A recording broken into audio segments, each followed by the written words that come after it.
ओम नमः शिवाय।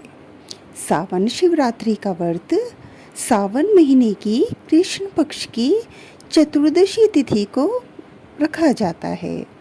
कहा जाता है कि इस दिन भगवान शिव की व्रत कथा का पाठ करने से व्यक्ति के सभी कष्ट दूर हो जाते हैं और भगवान शिव की विशेष कृपा प्राप्त होती है।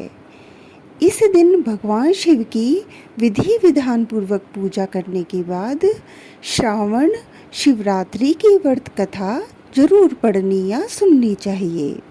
तो चलिए व्रत कथा शुरू करते हैं।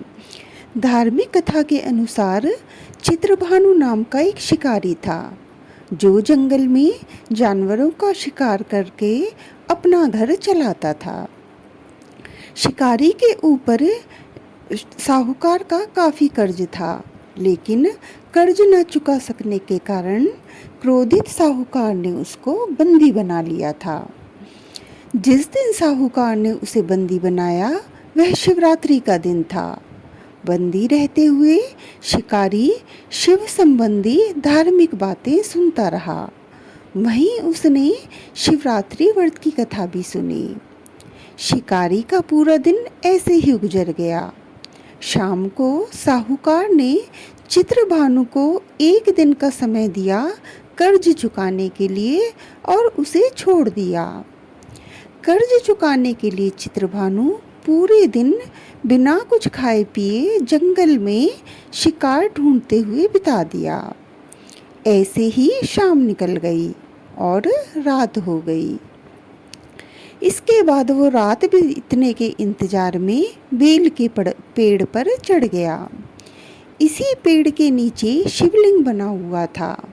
बिना जाने शिकारी बेलपत्र तोड़कर नीचे की तरफ गिरा रहा था, जो कि संयोगवश शिवलिंग पर गिर रहे थे। इससे उसका व्रत पूरा हो गया।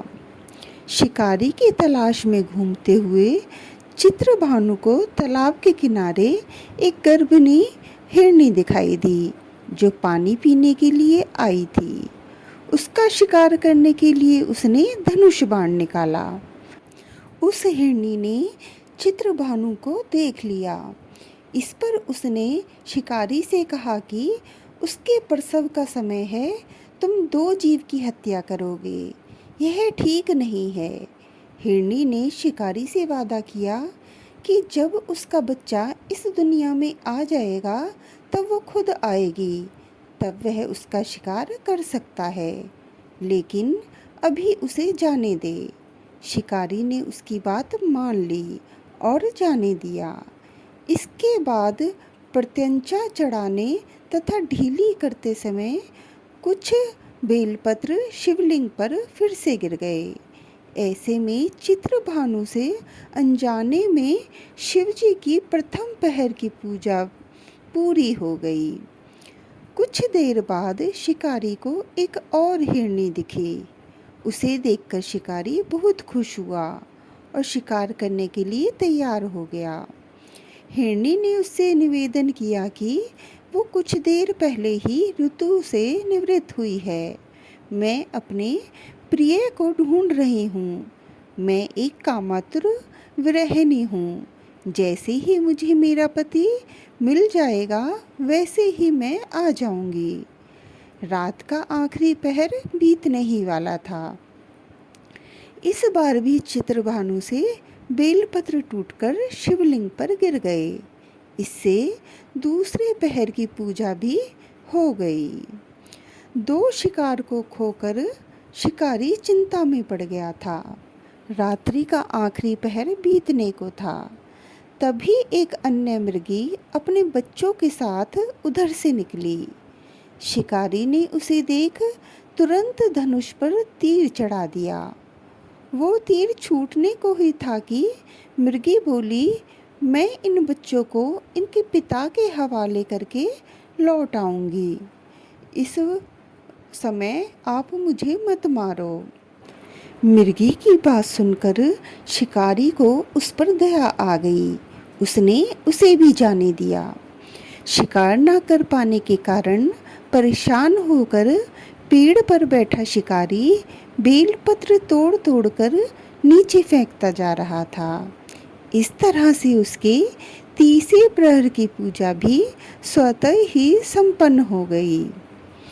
पूरी रात इंतजार करने के बाद सुबह शिकारी को एक हिरण दिखा। उसने निश्चय किया कि वो उसका शिकार जरूर करेगा। शिकारी ने प्रत्यंचा चढ़ा ली। इस पर हिरण ने कहा कि अगर उससे पहले आई 3 हिरनियों और उनके बच्चों का शिकार उसने किया हो तो उसका भी शिकार कर ले, जिससे उसे उनके वियोग में दुखी ना होना पड़े। लेकिन अगर उन्हें जीवन दान दिया है तो उसे भी छोड़ दे। जब वो उन सभी से मिल लेगा तो वो आ जाएगा। यह सुनकर शिकारी ने उस हिरण को रात भर का घटनाक्रम बताया। तब हिरण ने कहा कि वो तीनों हिरनियाँ उसी की पत्नी हैं।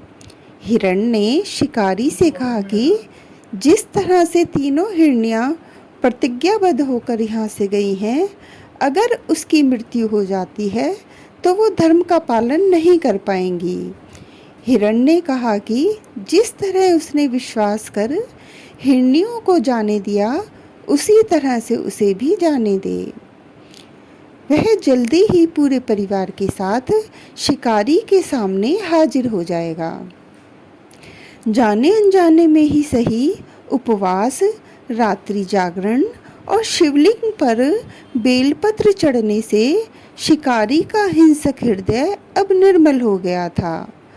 उसके हाथ से धनुष छूट गया और उसने मृग को जाने दिया।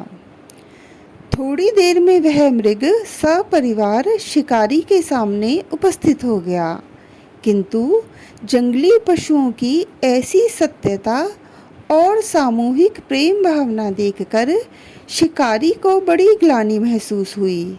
उसने मृग परिवार को जाने दिया और अपने कठोर हृदय को जीव हिंसा से सदा के लिए हटा दिया। शिकारी के ऐसा करने पर भगवान शंकर ने प्रसन्न होकर उसे अपना दर्शन दिया और उसे सुख समृद्धि का वरदान देकर गुहू नाम प्रदान किया। बोले शिव शंकर भगवान की जय।